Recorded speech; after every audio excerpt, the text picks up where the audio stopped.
And so when we look for people on the outside to come in and join this model, much like we look for with our franchise partners, we want people that first and foremost care about people and love people and want to see other people's dreams be fanned into life. But we want them to be able to follow a process. The number one question that I get from literally every person that walks through our door we connect with is, what is the most important, what is the thing that all of your successful partners are doing? And I know it sounds cliche, but quite frankly, it's so true. They follow the process. Welcome to the Art of Franchise Marketing. Each episode takes a deep dive into the franchise space and explores how the biggest and best brands handle national branding, franchise development, employee recruitment, and localized marketing on a daily basis.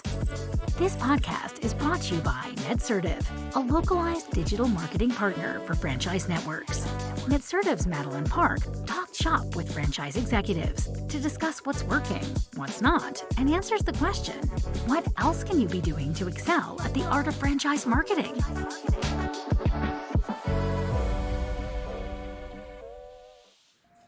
Hey everyone, welcome back to the Art of Franchise Marketing. We've got a fun one for you today. We've got Glenn, the CDO at Generator Supercenter. I am so excited to have Glenn on. He is a master of franchising, and quite frankly, I've never talked to someone in the generator industry. So Glenn, thanks for coming on. Maddie. It is always a pleasure to be with you. I got to tell you, may I ask the first question? Yes, you may. Thank you. How do you do it? You're a mom, you're a wife, you're a franchise, or you're a franchisee. How do you juggle all these balls? I drop them a lot. But it's funny because people ask me all the time, how do you do it? And I just like to answer with I don't. Because I think that there's a lot of things that other people are doing that I'm not, that they just take for granted. I don't cook. Most people, like moms or whatever, they're out there making dinner for their family. Your girl is ordering way more than I should. They're keeping their house clean. They're doing their laundry weekly. Sometimes I ship that shit out because I'm I don't have time for it. So yes, I do some things that some people are like, oh, I could never add that to my plate. But there's also a lot of things in the back end that I'm like, I'm not doing it. I'm just not keeping up. But the baby is now sleeping 4 to 5 hours straight a night. So that's much better than the 2 or 3 that she was doing. Yes. And I remember the last time we connected, you were pregnant. Oh, yeah. And now, how old is the baby? She is, it's, when we talked, yeah, I was pregnant, and most people know I had a very difficult pregnancy. I was very, very sick the whole time. Ended up delivering 2 months early. So she's technically 6 months, I like to say 6 months out of me, but developmentally she's 4 months, because when you have a premature baby, they don't start aging her until her due date. So she's 4 months, but she's happy. Hopefully her first word will be franchise, but we'll see. So Glenn, tell me more about you, because I know that you are very, big in the space. Lots of people know you, but for the people who don't, what's your background? How'd you get into franchising, and then how'd you get to generators? Yes. So I have an interesting path. Out of college, I started in commodities, and it was great. Did well. And about, I guess it's about probably 20 years ago now, I'm aging myself. We were just looking for an additional, when I say we, my wife and I were looking for an additional revenue stream. And we stumbled upon franchising, and we decided to purchase into a Quiznos franchise. Yeah.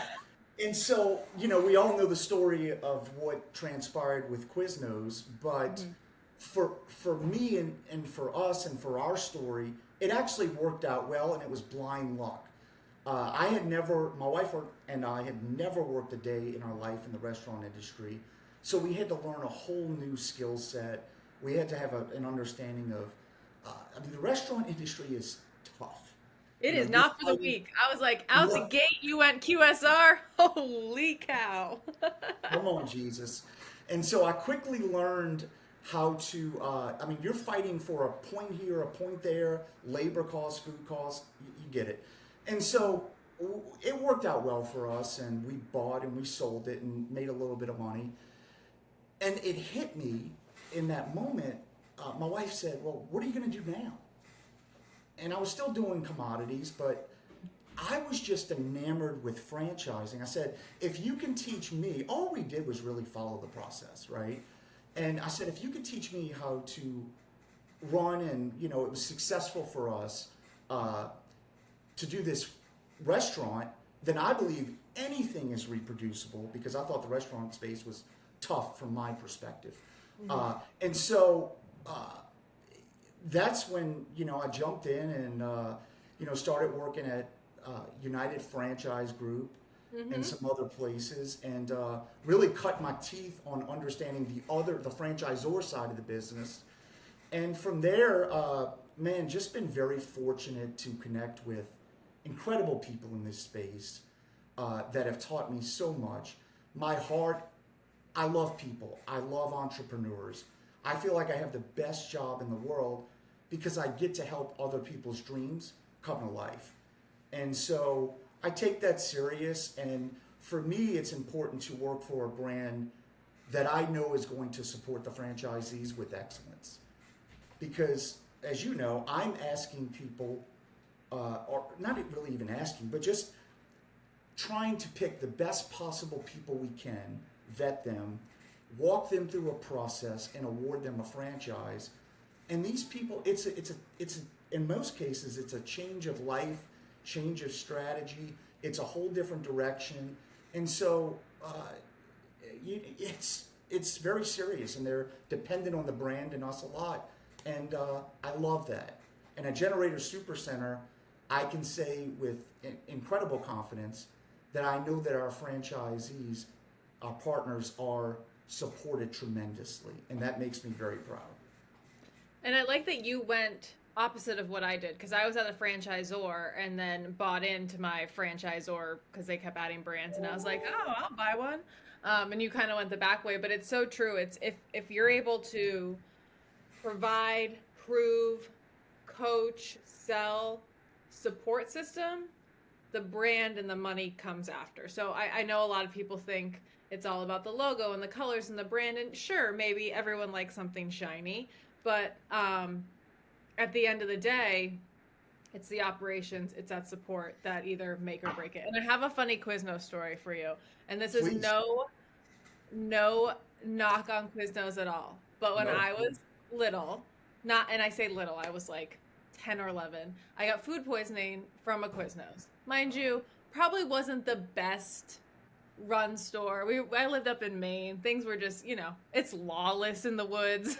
But I, from a young age, had so much security around the logos and the brands that I knew and recognized that I forced my family to go back to that Quiznos every single week, even after, because I was like, nope, I know that, like, I literally was like, mistakes happen. Maybe it was me. Maybe I had the flu. I was like, but it didn't matter to me at that point, because I still had so much safety around what I knew, what I ordered, that it didn't matter that I had not a good experience, because the a million good experiences I had outweighed that. But that's my funny Quiznos story. So outside of that, it's a little heartwarming.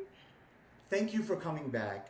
And even at a young age, you said you were 10 or 11. Yeah. Even at a young age, you had that within you in terms of thinking about a brand, thinking about security. Right. I love that. Maybe Yes. maybe that's why I'm an adult that has severe anxiety. Maybe that was a warning sign. Anyways, okay, so we talked about, being able to sell a concept, a dream, a lifestyle that on the business side you feel just as supported as you do in, your home life, right? It's kind of like an extended family. But what we start with that, and I kind of want to go internal before we go external, is you're the CDO, you're building a team and systems and processes around how to sell this. So what are your tips? What is your thought process in terms of, okay, I need to structure a team that can believe and sell what I know we have and what I know I feel for this brand. So how do you do that? Because a lot of times people are like, how do I find a good salesperson that also understands that it's not just about selling? That's such a great point.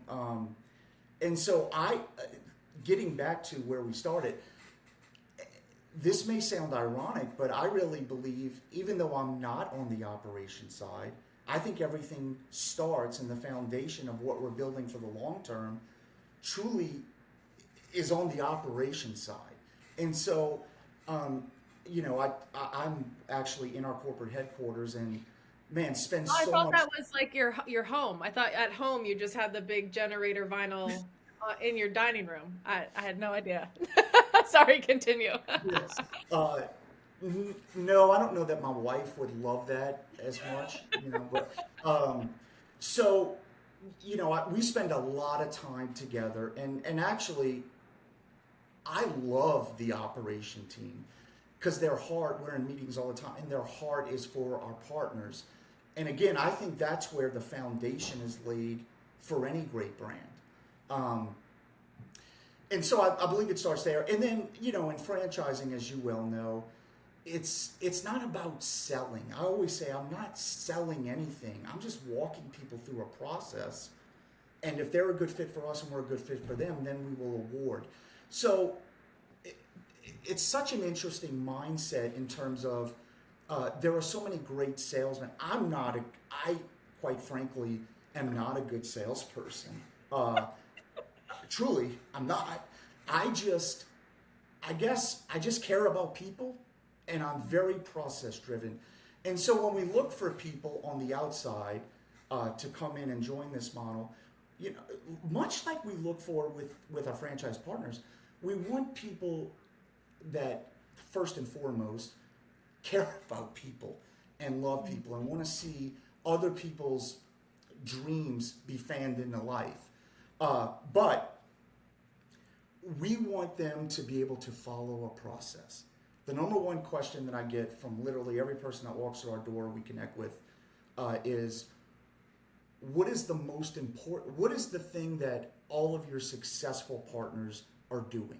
And I know it sounds cliche, but quite frankly, it's so true. They follow the process. We've been doing this for 18 years. We did, at our corporate headquarters, we did $61 million in revenue last year.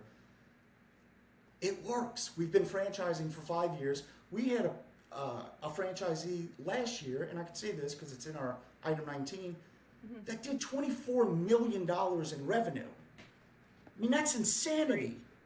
Yes. And so that's what we try to do. And then in terms of what long term, what we like to see is, I'm reminded of coniferous, okay, a coniferous tree, okay? And we know that a coniferous tree is one that it produces pine cones, it produces, let's say, fruit, okay? And what I mean by that is our franchisees, our partners, we know that they're going to produce fruit. But what I love about the coniferous tree is this.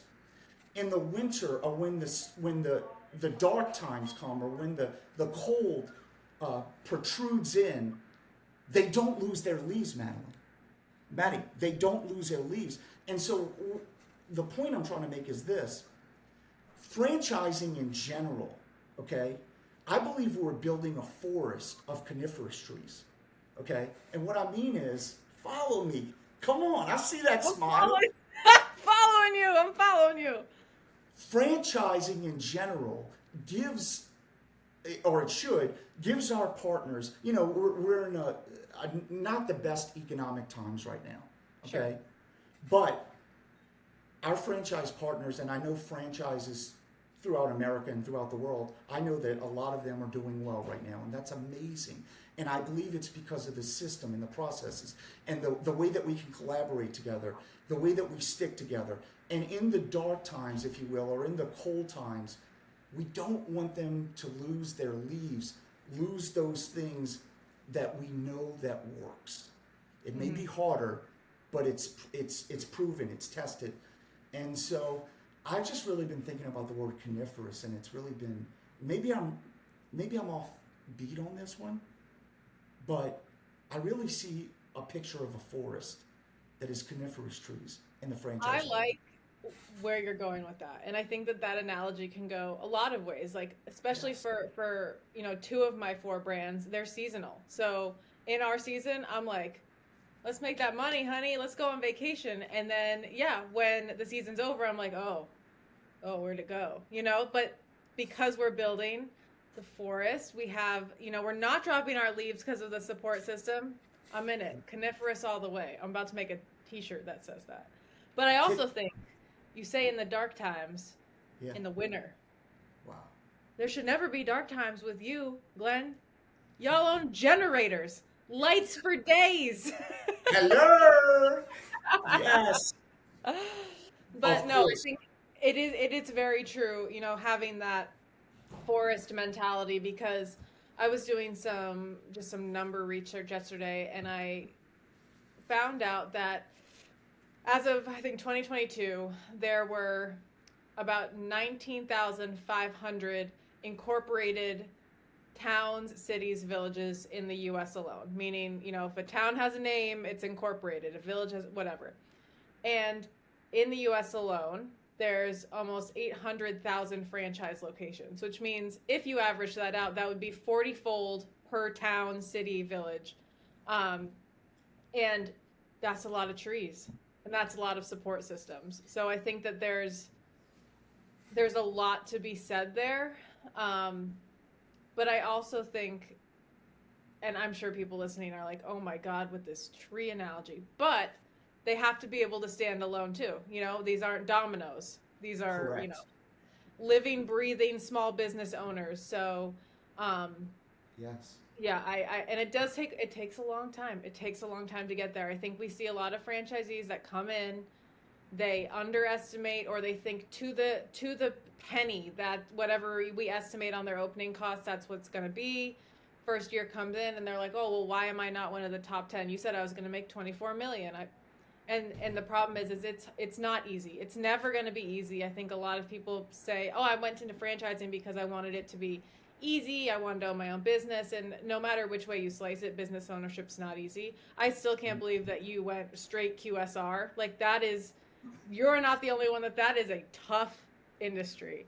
So, Yes. it's good to remember that too. But, following the model, you know, and being able to have patience and understand. I think you have to believe as a franchisee, and I think franchisors need to remind their franchisees of this sometimes too, is there's a reason we awarded you a franchise. It's because we believe and we know you can do this. We knew you could Yes. do it financially. We believe in your skill set and your personality.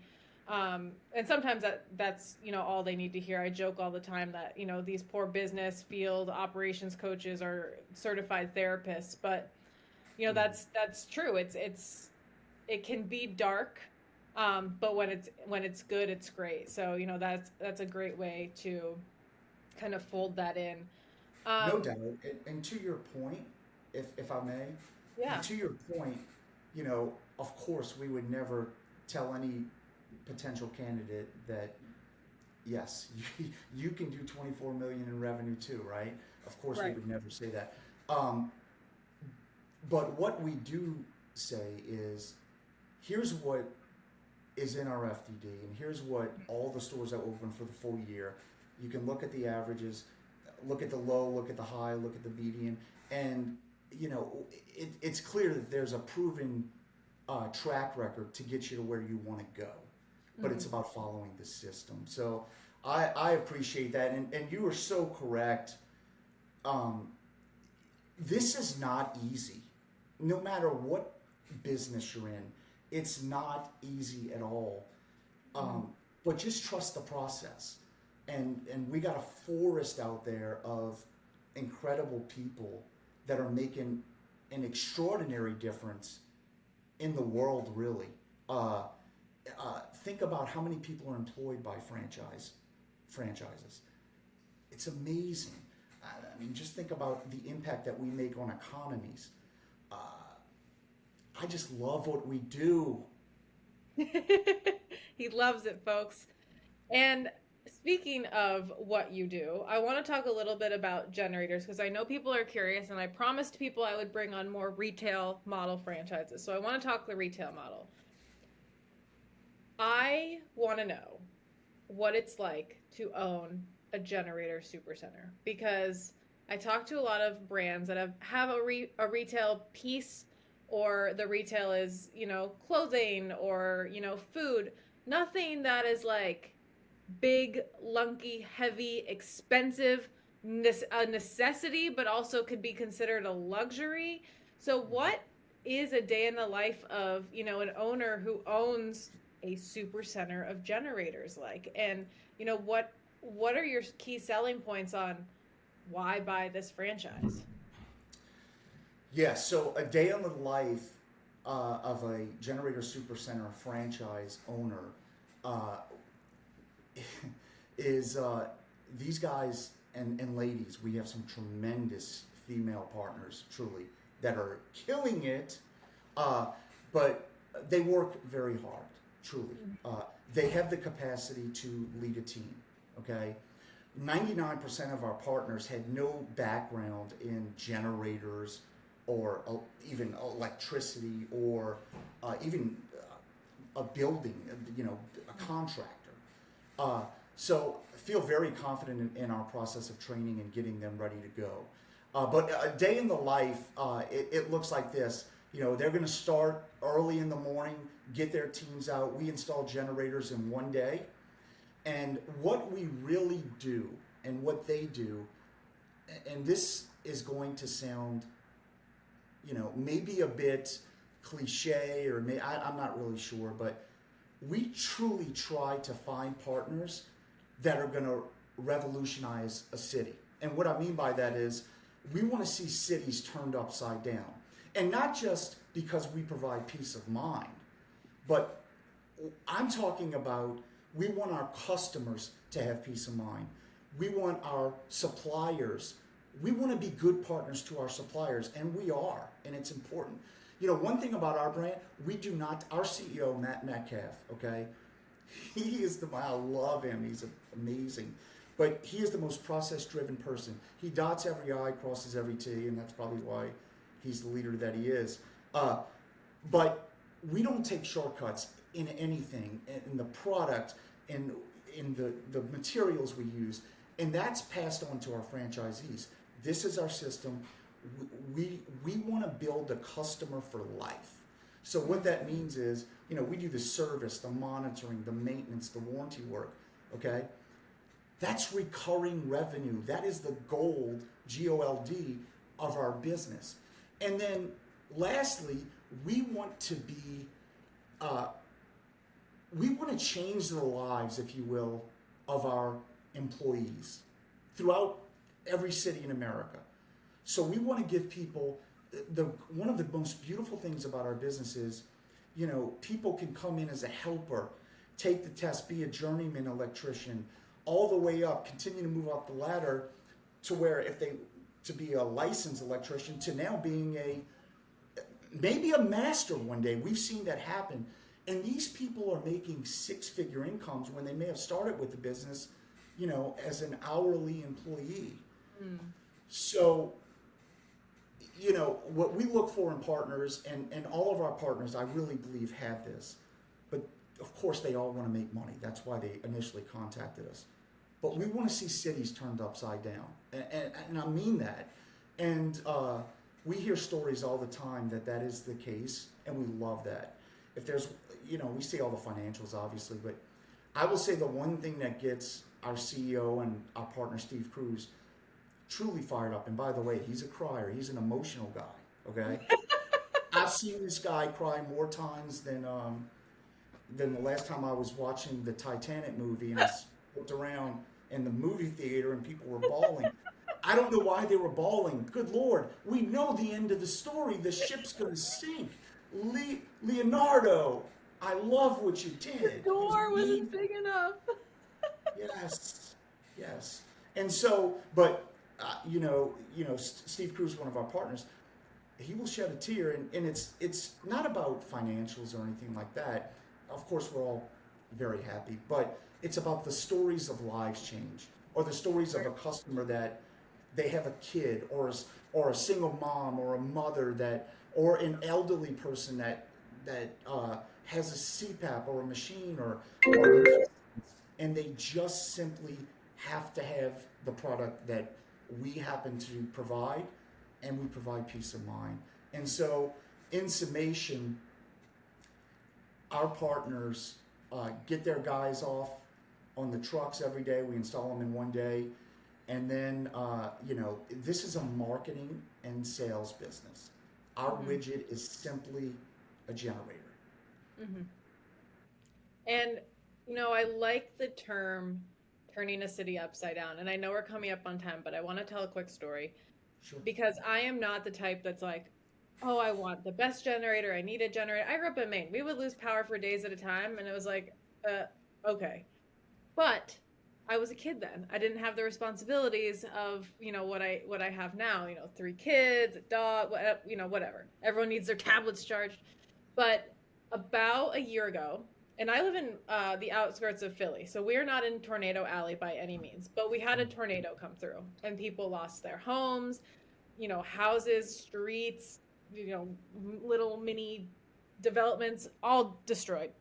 And we were lucky that we were just outside of the actual, destruction path, but we lost power for over a week. And I was home alone because my husband was traveling, and I had the kids, I had the dogs. We couldn't really go anywhere because the roads were destroyed. The people in our neighborhood that were able to get out could get out, but then homes were being robbed because there was no one home and there was no security systems. So, I didn't have a generator at that time. And after, we came out of that, immediately we installed one because I was like, I am not doing this again. So obviously you have the stories of, impact like that emergency. But then, we ended up needing like the smaller generators that go in the back of trucks for some of our franchises. And my son's school called one day and they were in a fret and kids were in tears because they couldn't blow up the big bounce house because they needed a mobile generator that wasn't working. And so we were able to go and, save the field day. But then it's heartwarming stories like that where, I think I said to you on our last webinar, like, you have not a sexy business by any means in terms of this is not a, Pilates or a new, ice cream, but you are by far sexy in terms of necessity, recurring revenue, and scalability. And I think that that is a good thing to remember because when a lot of people are looking to buy, they want something fun and shiny, but it's like we said before, it's about the infrastructure, it's about the operations. So Glenn, before we hang up, I have 2 questions for you, and I never prep my people for these, but I want to know if you had one piece of advice to give to a franchisee, what would that be? And if you had a piece of advice to give to a franchisor, what would that be? 2 great questions. In terms of the franchisee side, I would say when you make a decision, be all in. And what I mean by that is, although you may believe that you have a better way to do it, okay? And we're very collaborative here. We take advice and so forth and so on. But you purchased a business, you purchased a franchise.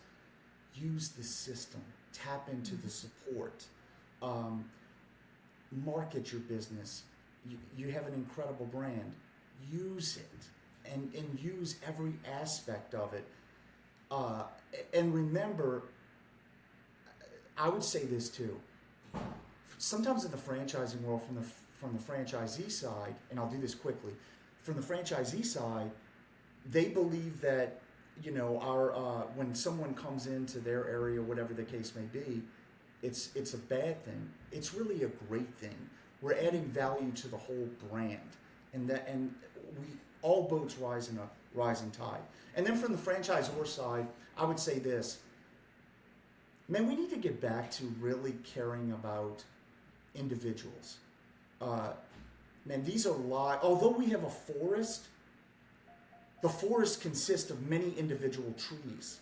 And so let's continue to water the trees. Let's continue to prune them. Let's continue to be passionate about their success, because their success is ultimately our success. What a better way to end a podcast. That was great. Glenn, thank you for coming on. You guys heard it here first. If you take away anything, it's 1, go buy a generator. 2, QSR is hard. And 3, Generator Supercenter, Glenn. We're all about the operational support, helping people achieve their dreams, and being happy along the way. I think that's, you exude happiness and motivation. And I think that's one of your not so hidden talents of why you're so successful in franchising. So thank you for coming on, and we look forward to seeing you continue in your career and your brand. Maddie, it's always a pleasure. You continue to be awesome. Thank you. You're an inspiration to me, and I mean that. So. Thank you, Glenn. Thanks for listening to The Art of Franchise Marketing. This show is brought to you by NetCertive. We help franchise brands and multi-location businesses run localized digital marketing at scale. To learn more, visit netcertive.com.